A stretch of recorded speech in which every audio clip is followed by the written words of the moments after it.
Welcome to Spiritual Studies Session 50. In reflecting on how I wanted to celebrate the 50th session, I thought I would attempt to tackle something that has been relevant throughout the Spiritual Studies course, and that is what is myth and what is religion.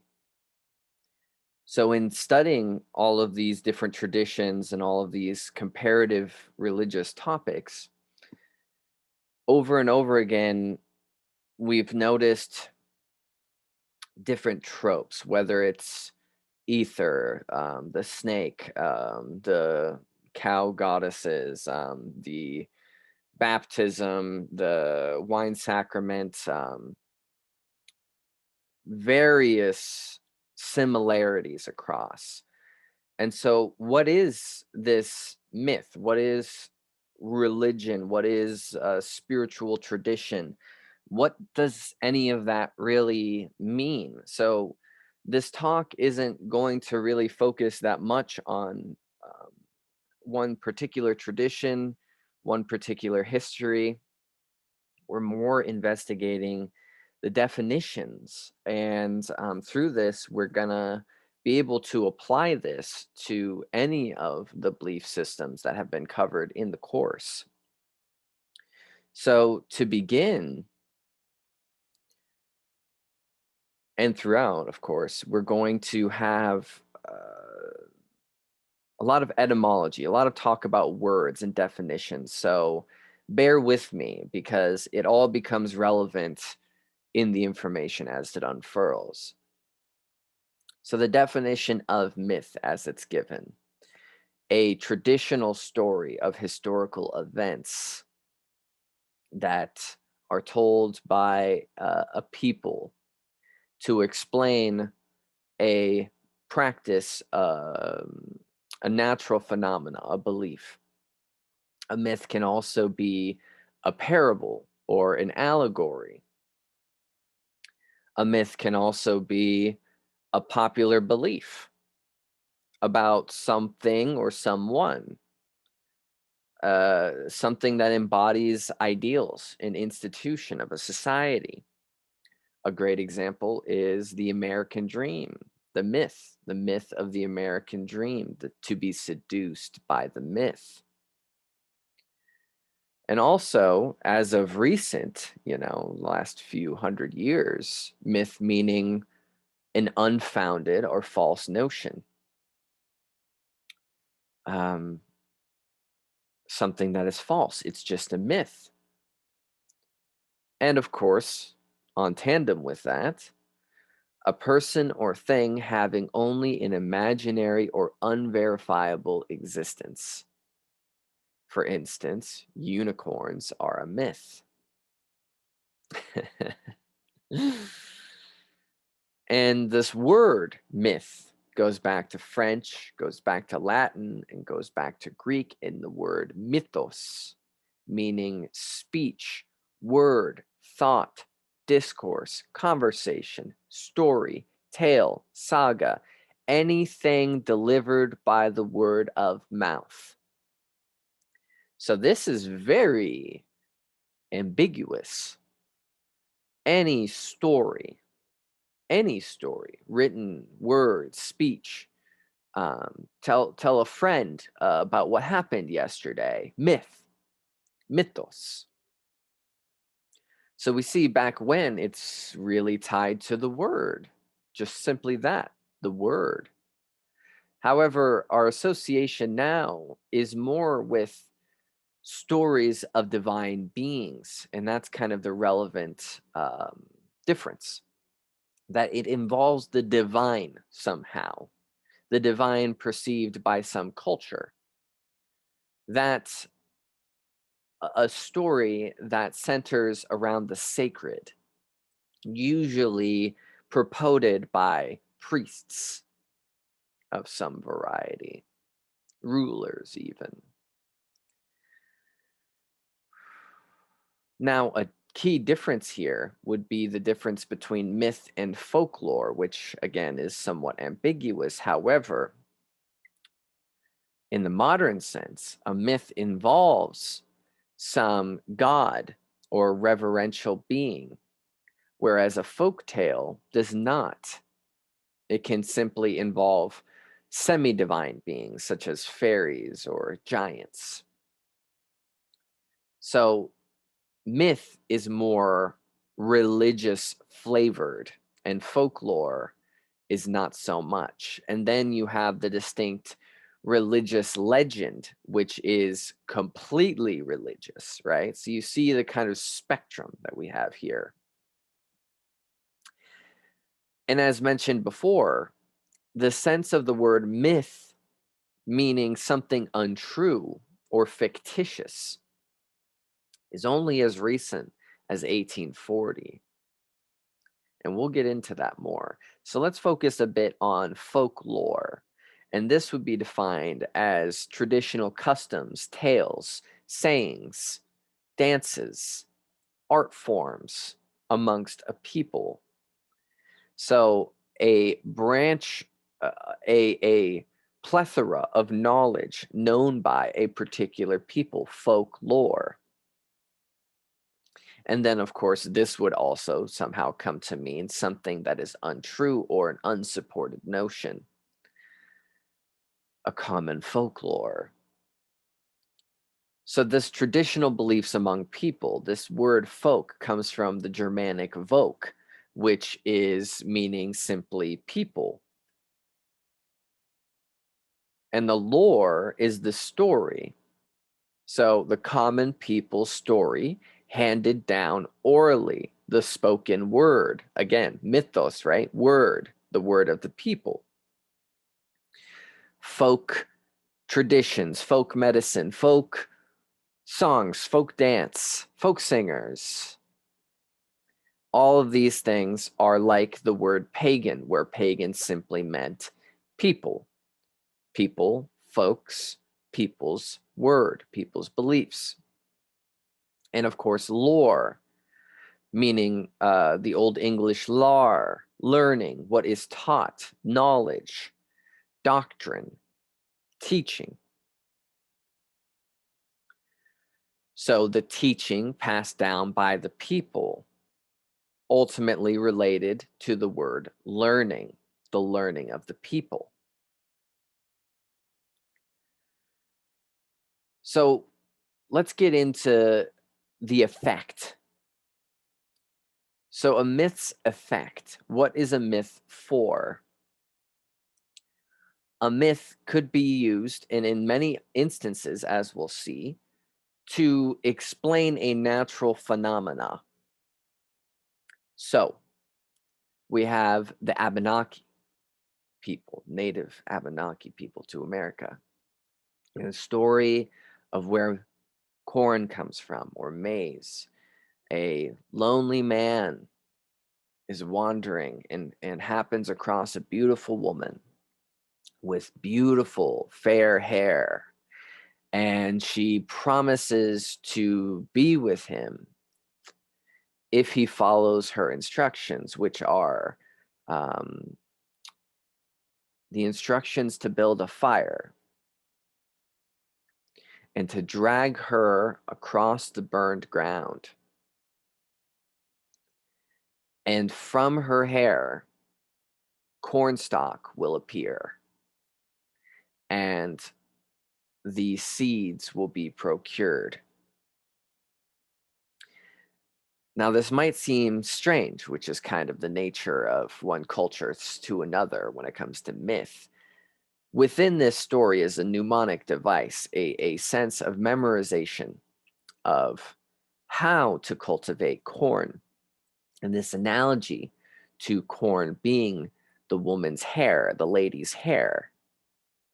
And so by remembering the story as told traditionally, then anyone who knows the story will know how to grow, cultivate, procure corn to drag the stalks across burnt ground in order for the seeds to present themselves.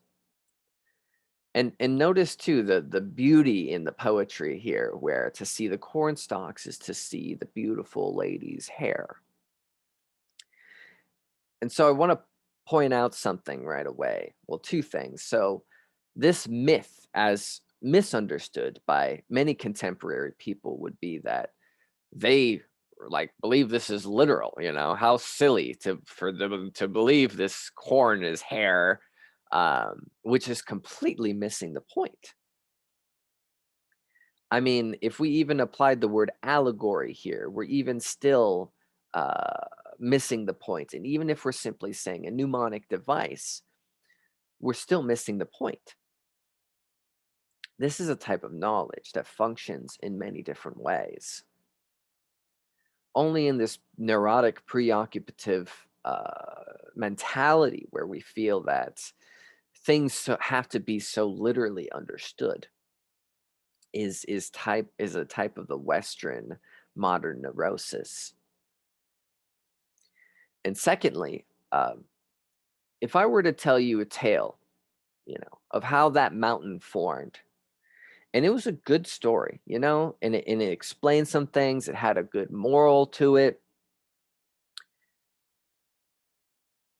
the modern world would deem that as ignorance or silly or misinterpret it as farcical nonsense, fantastical, and you've missed the whole point. What if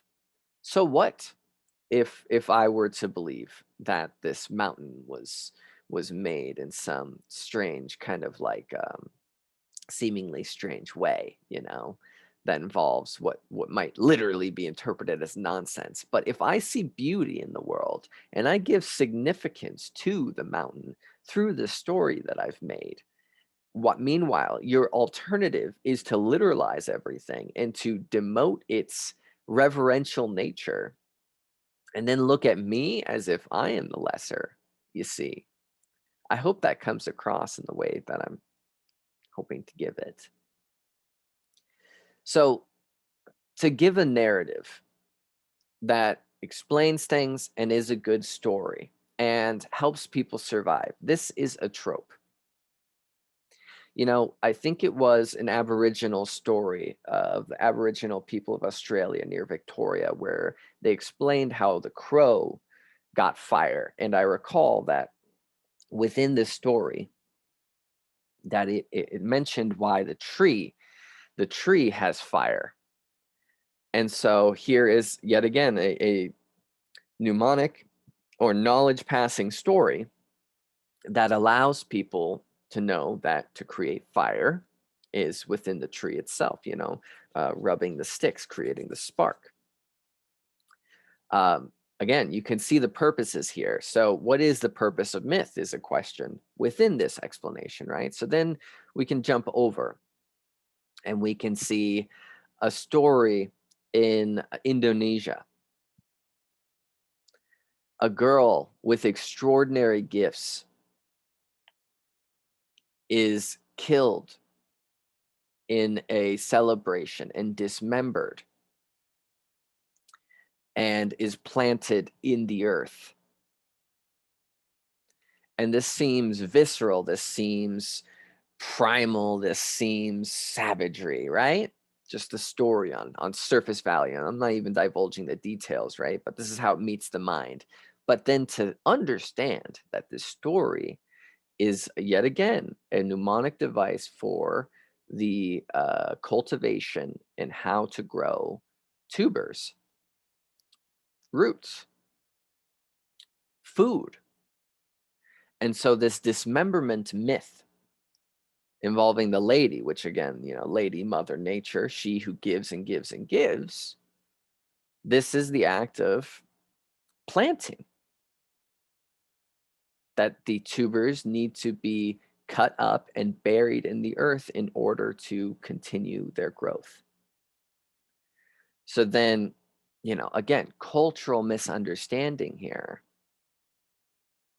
And within this is this understanding in the old world of death and the necessity of death.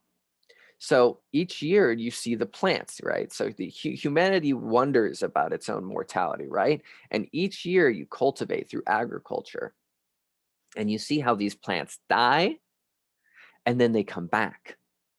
And that is a innate understanding within the act of agriculture. And then you look at the tradition of the Grim Reaper.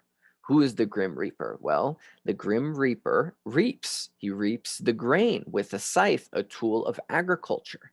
So here comes along the Grim Reaper to harvest you in the same way as we would go across the field and harvest the grain that's ready to be plucked.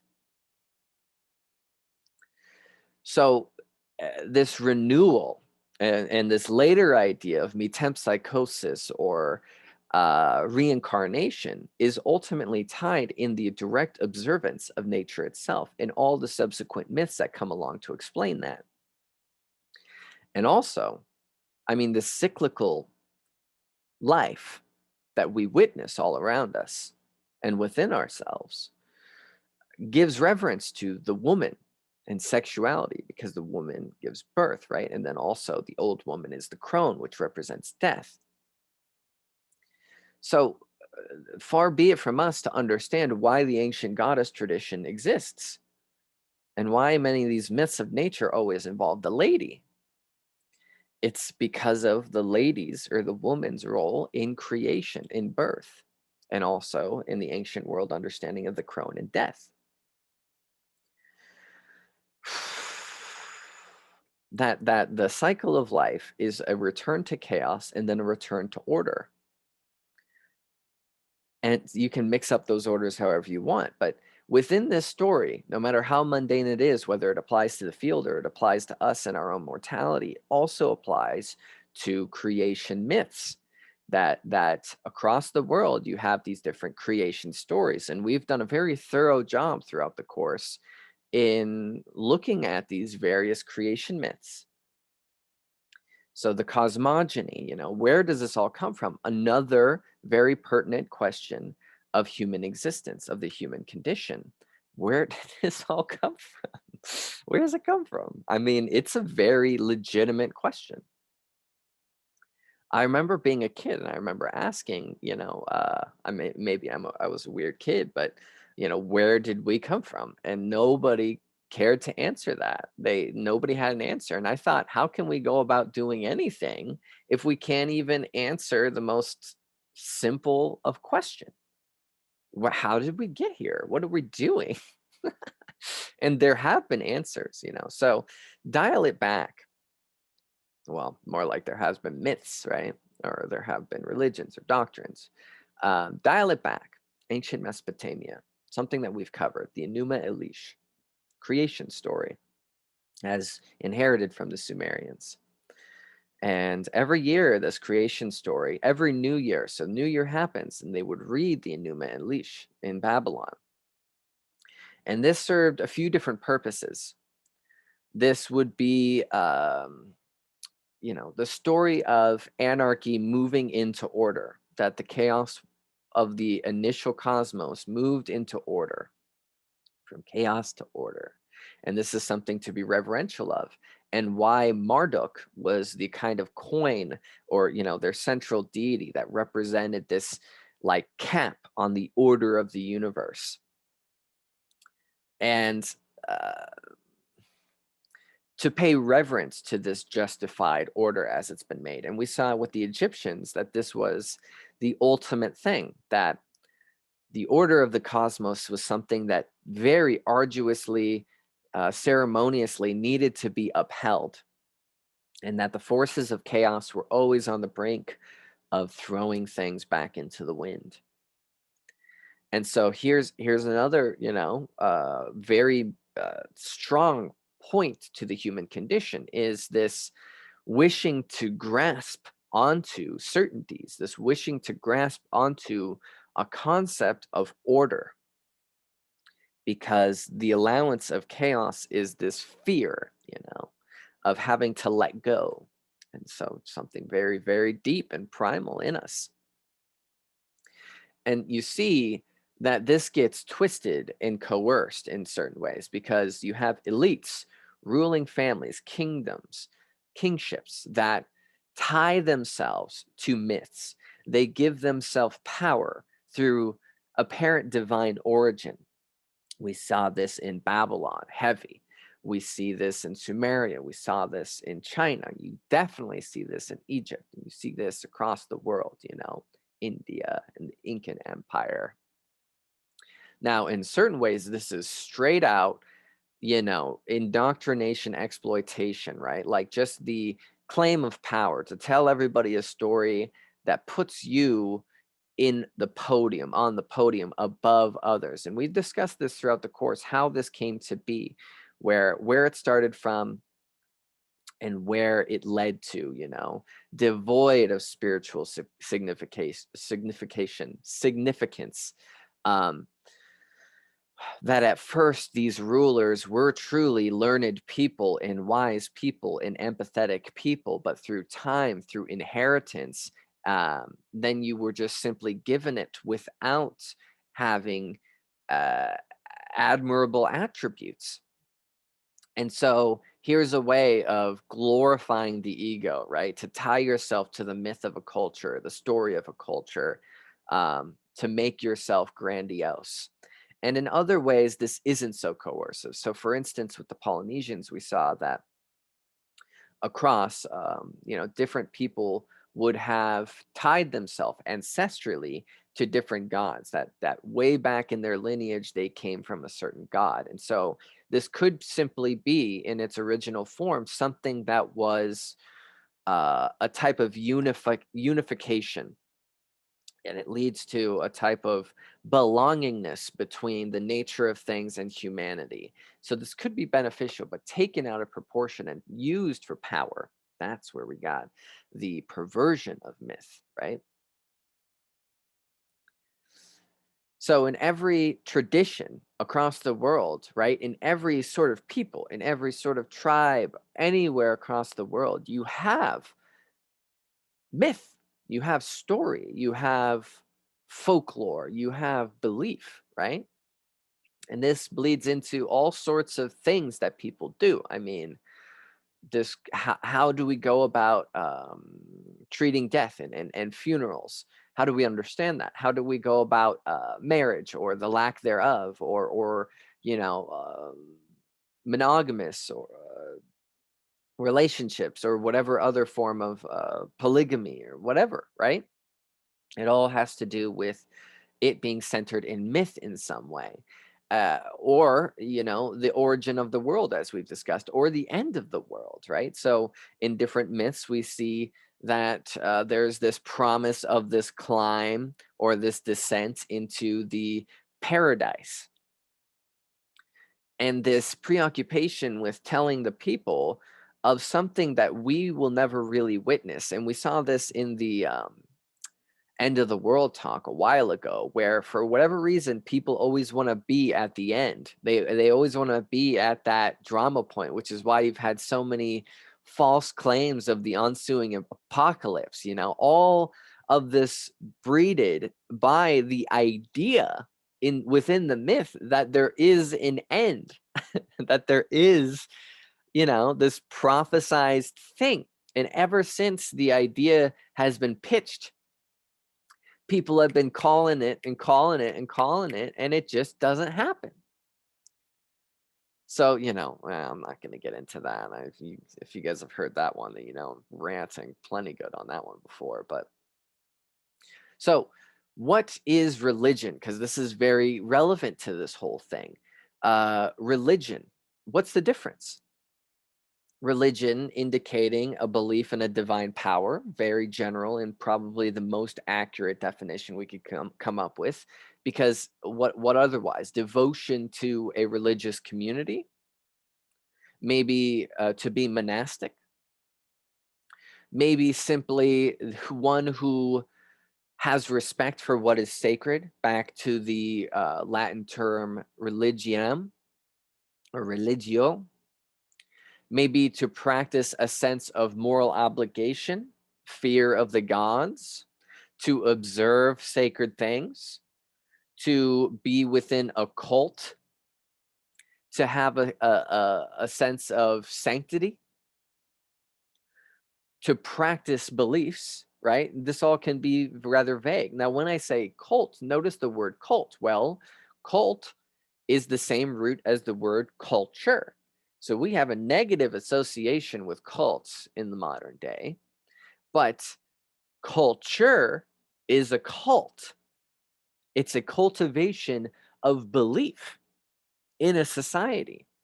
That is a modality, a program of perceiving the world with.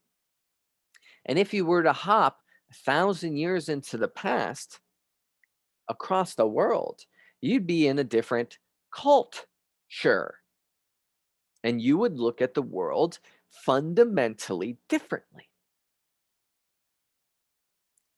So what? Okay, I'm getting off the point. Tie this word religion, right? Could go back to the root of the term to go through again, in the sense of releger, or relearning or rereading. What does somebody in a tradition do? They reread the same book or doctrines or scriptures over and over and over again.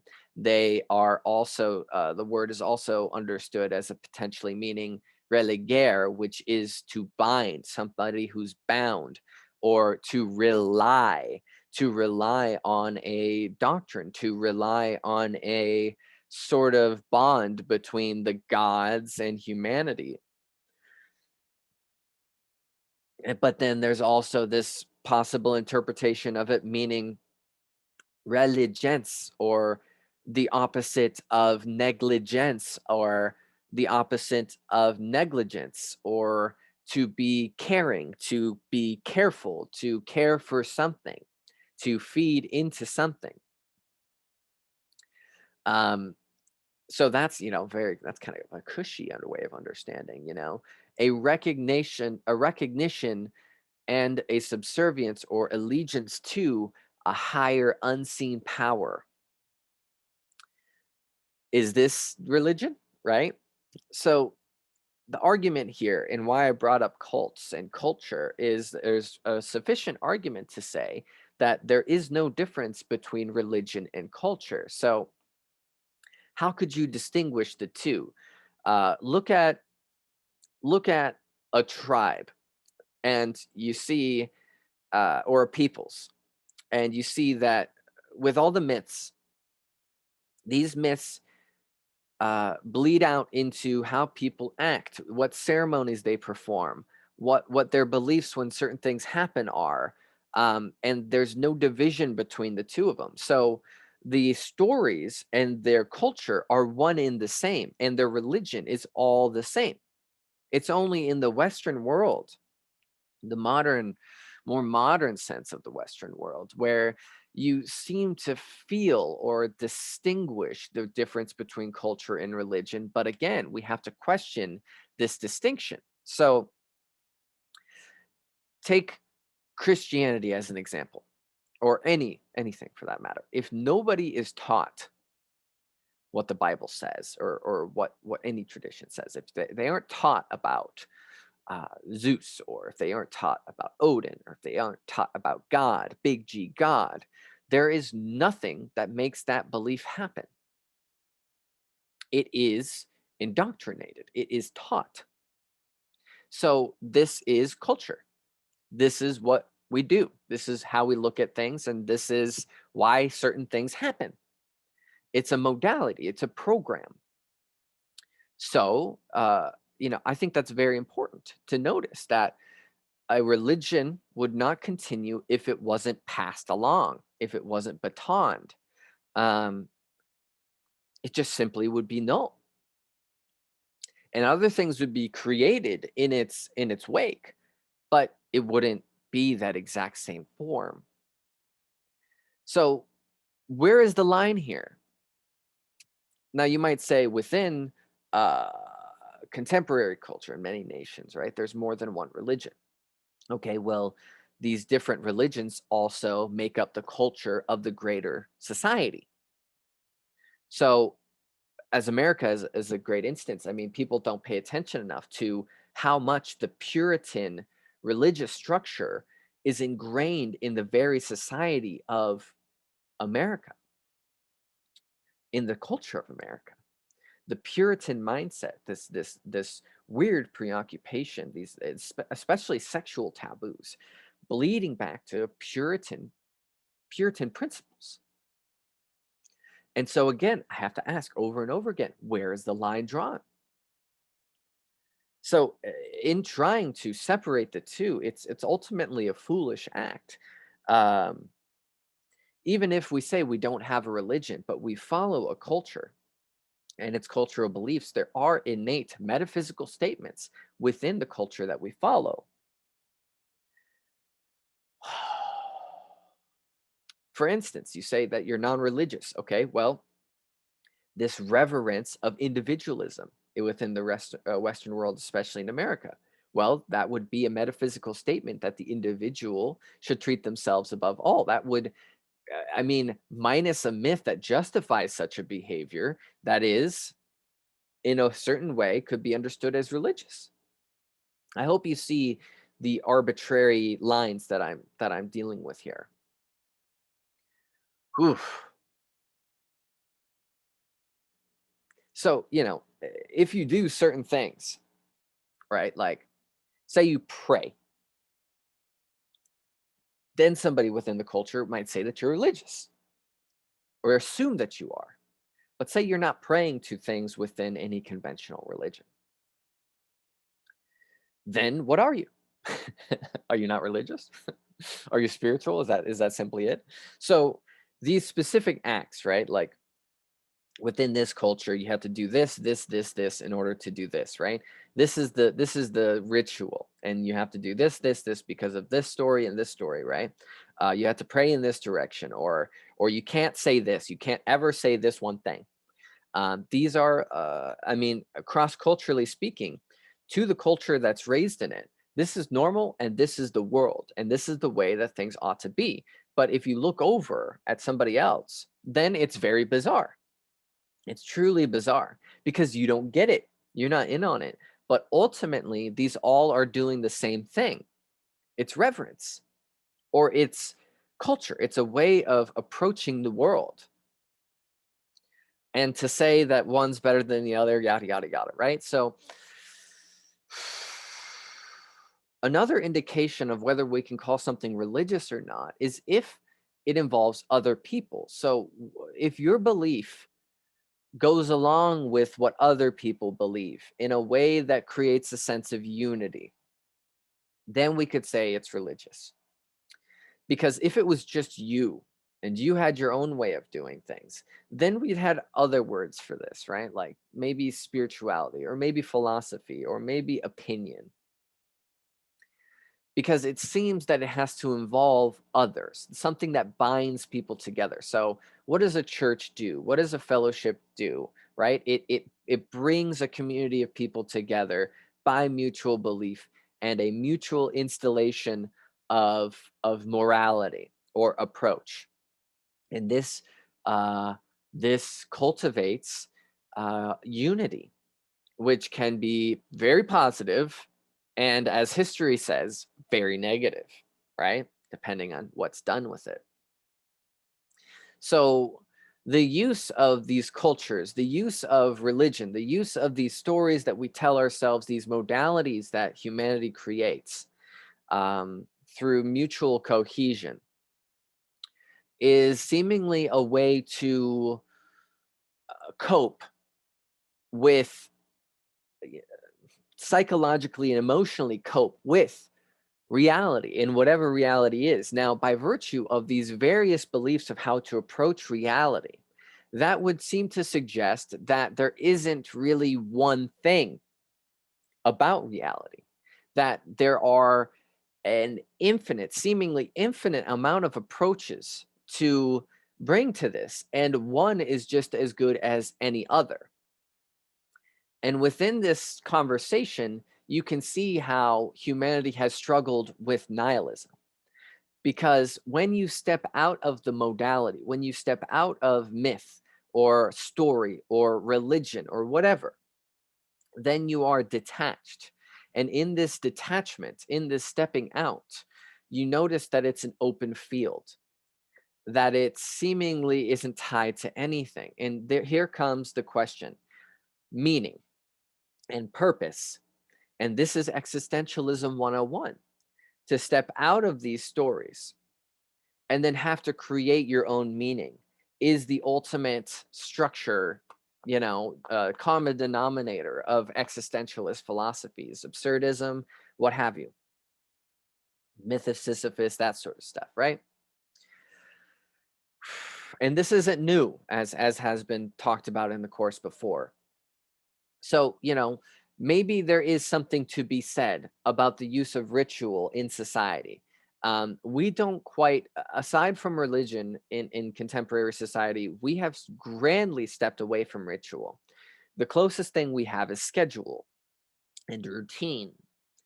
But ritual has this aspect of every part of it has meaning. Every part of a ritual has principle. And this ritual, whatever it is, whether it's the sun dance or the earliest form of baptism, is a revelatory thing, which again has a lot to do with meaning and purpose. And this keeps us sane in a certain way. This keeps us drawn together. And so, even if it is arbitrary and ambiguous, if it's serving a function of unification, of wholesomeness, and of peace, then what does it matter? So, here's another point I want to bring up. And I know I'm spinning my wheels here, but to not obsess about the legitimacy of certain beliefs, but instead pay attention to the results of said beliefs. So in modern society, our beliefs result in environmental catastrophes, result in wholesale waste across the earth, and without blinking an eye. That's what our beliefs amount to. Versus, we go dial it way back, and this is tribalism, right? And what we would call like savagery, right? Like, stick your tongue out at it. God. And what is the result of the beliefs? Well, there is much more peace. There is not environmental catastrophe, right? And so even if you claim that all of these beliefs are falsehoods, the results of those beliefs are much better than your intellectual superiority. So what if the story about the mountain is not literal? If it serves a greater function that we seem blind to, we don't need to get all those details. I hope this is getting across. So, in defining religion, gosh, I'm really going off, right?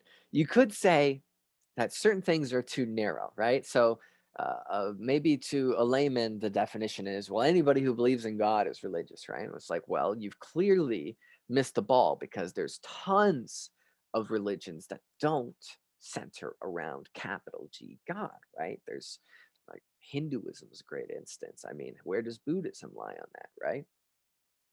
So then you're like, okay, so it's anybody who studies scripture, and it's like, well, that's way too broad, right? So it's a very, very, very fine point here, because this debate of what it is truly nuanced.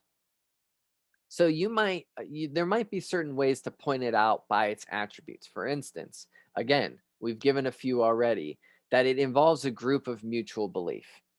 That's it. So whatever arbitrary thing we cook up, as long as enough people believe it, bam, religion, right? Or tradition, whatever. Uh, a sense of the sacred, using such terms. Supernatural beings, gods, powers beyond you. All of this is a flavor of what we could coin religious, spiritual. that there is something unknown and beyond you. How crazy. How crazy that sounds, right? That we might not know everything. And you see, I'm making it very general again. Okay. Ritualistic acts, certain ways of doing things. Another indication. Not a complete definition, but an indication.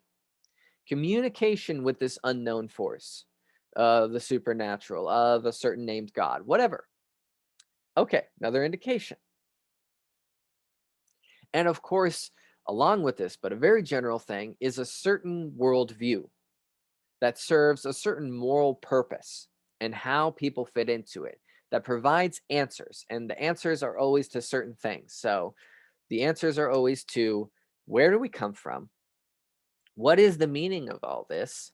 And what will happen to me after I die? Those are the big hitters. And then the extras are always to explain the phenomena of life itself as we experience it. So when we see a different tradition, well, we can use the example of, say, the ancient Greeks. And they believe in, they have these stories of Zeus and how he gained such wisdom, right? And to what point, what do we believe about this? What I mean is this divinely inspired? Is this allegorical? Or did they literally believe this? So this brings up the question of who are the writers of religious traditions? Because if we try to weigh these things rhetorically, rationally, then we can start to pick it apart. But maybe this rational approach is missing the whole point, right? So did these writers intend that these are allegorical stories that assist people in understanding their spiritual nature and understanding why certain things happen? And to over literalize it is, again, a grievous overstep and misinterpretation.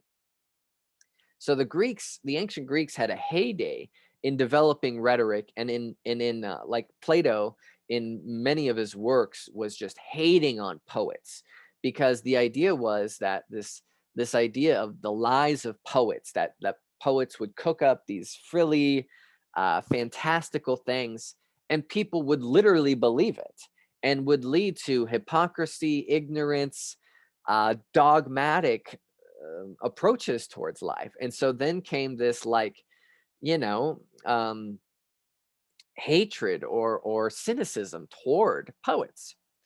But again, you have to ask the question, what is the intention of the writer? How did they mean it? And in applying this to Christianity, in the very beginning, there was this concept of this spiritual allegory, that the interpretation of the stories of the Bible and the canon of the Bible was that this is all a spiritual allegory. That if we can kind of decode it and interpret it in the proper way, that it assists us becoming better people. Instead of this very literal approach that has always been in the mix, but has waxed and waned in its effect. So, for instance, in the early church, the thesis of demonic imitation. So, the idea was that demons whispered in the ears of the Greeks, the poets, and told these farcical stories of the Greek gods in order to stray people away from the truth that is Christianity. Now, here's turning myth on myth, right? Because then we ought not question the truth of the Sky Father giving birth to the Son that died and resurrected. This is not a myth. But all the other things are myths, right? Because of this thesis of demonic imitation. And this is where it plays into power again, as I pointed with the elites tying themselves to myths before for power. The power of a modality of people's beliefs, that is powerful stuff, and something that can very easily be preyed upon for selfish purposes or for domination. Woo, woo. So there were other ways of approaching the doctrine of Christianity, not this literalism, right?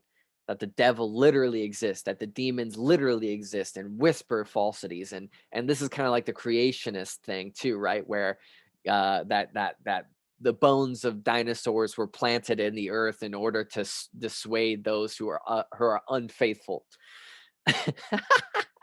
I mean, dude, soupy stuff, right? But, it's been pointed out throughout history that there was, a belief that Paul believed that the story of the manna, the story of the death of the wandering Israelites in the desert, the story of the parting of the Red Sea were allegories for the wine sacrament, for the baptism, for the punishment of sin, that these are allegories, right? So, and I also want to point out here too, that notice the wine sacraments in Christianity, this bleeding back to the Dionysian mysteries of the ancient Greeks. Notice the baptism, this bleeding back to the water ceremonies of the ancient Sumerian Abzu. Now, this is to say that if culture is religion and vice versa, that culture has very rough lines between peoples. And what I've done throughout this whole course is shown the unifying marks between religious spiritual traditions that don't seem to be getting along, that seem to be very different. But here we see that they bleed into each other. So what the Christians call their own culture with baptism bleeds to the Sumerians, you see? And on and on and on and on and on.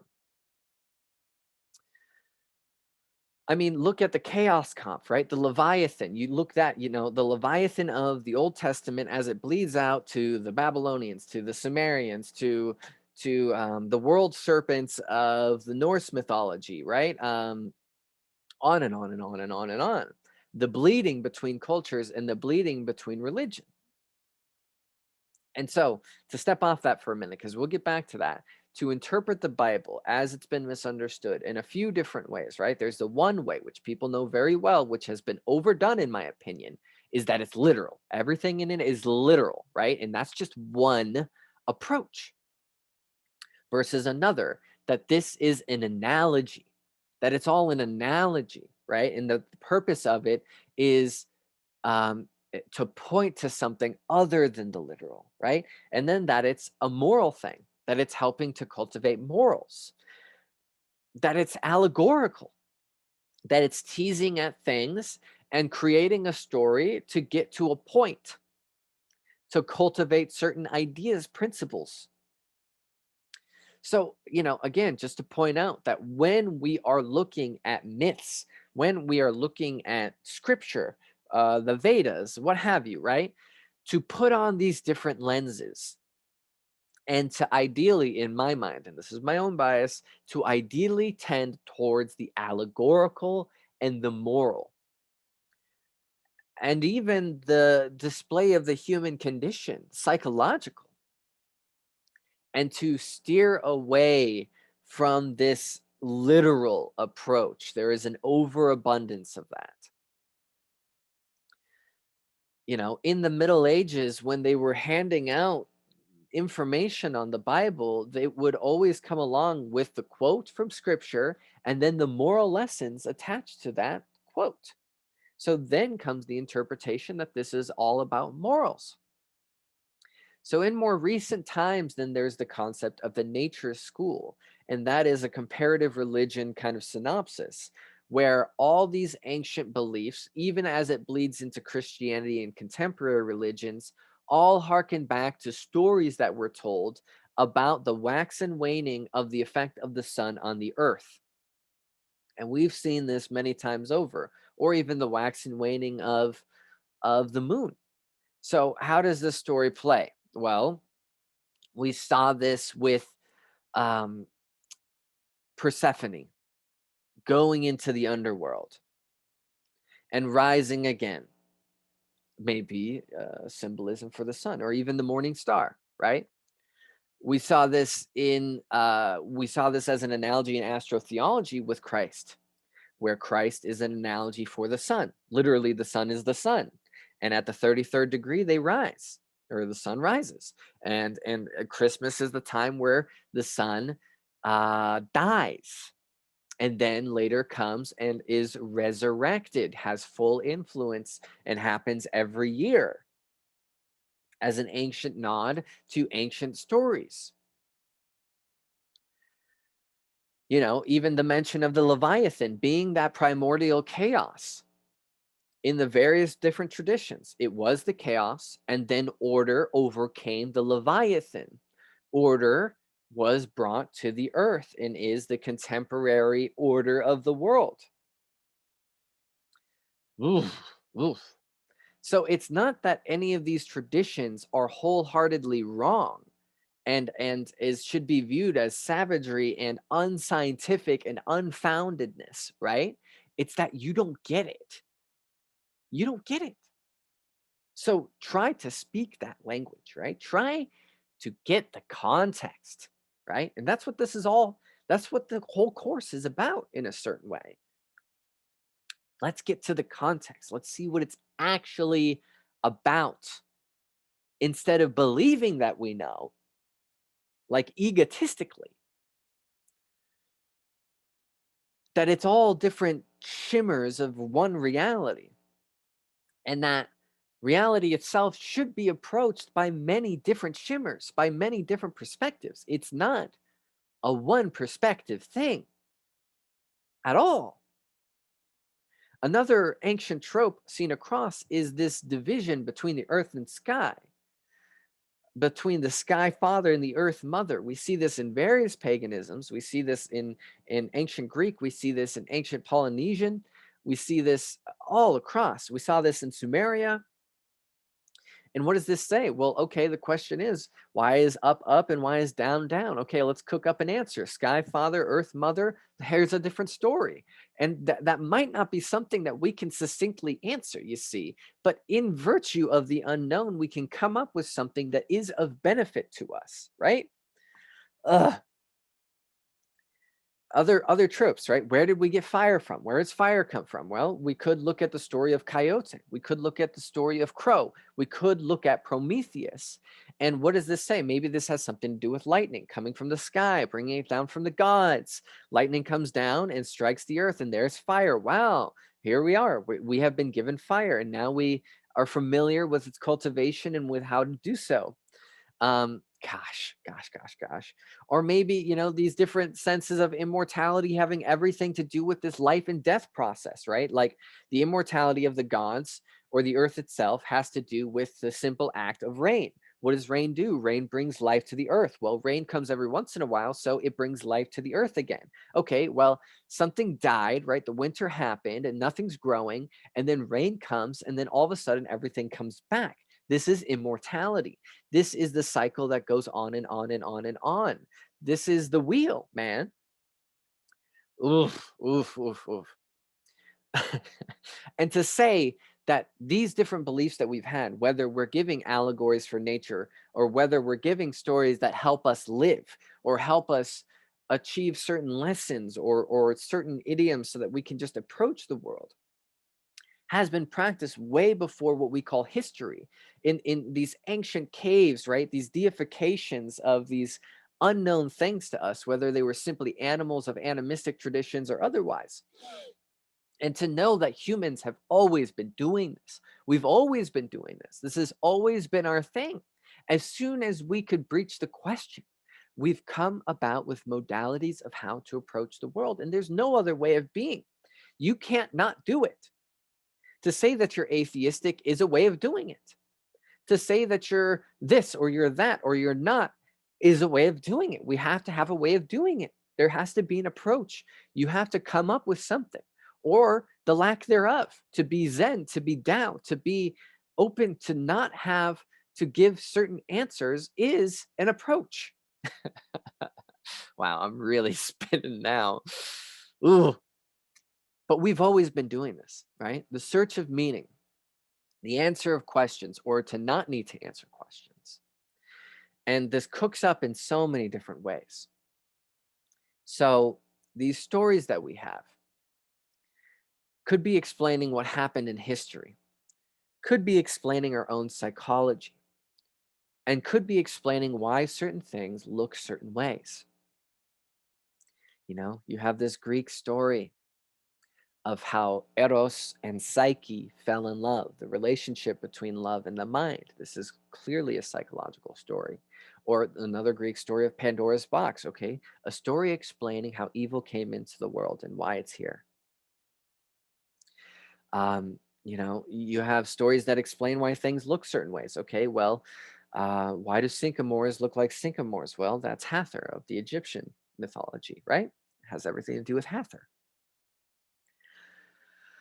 Well, okay, the Devil's Tower in Wyoming, why does it look that way? Well, the story that we went through, that the native belief is that it had everything to do with the bear chasing the ladies that would become the star of the Pleiades, and the bear scratching the grooves on the side of the Devil's Tower, and that's why it looks the way that it looks. And as in the mention, of Persephone, right? Persephone falls and then comes back. Well, agriculture and the grain comes back and everything's good. And Persephone is with her mother.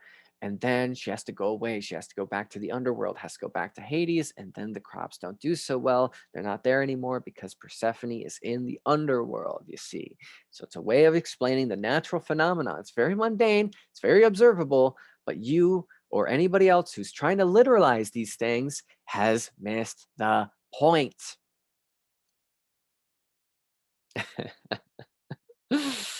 So, psychologically, historically, right? Like tales of morality. I mean, look at Oedipus, right? Oedipus is a story of fate, how cultural things will bleed out in certain ways, and there's no escape of it, right? And this is perceived as fate, trying to shake off the shackles of what happened only to make it that things happen. And this is something that we experience, every person experiences in life in one way or another. So this is just something that is relating to you and that you can feel on a deep emotional level.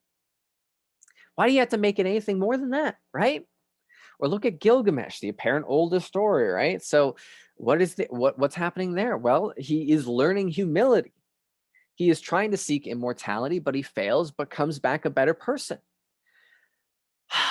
So with that, I don't care to go on much more because I feel like I've hit many good points home. So I'm going to stop it there.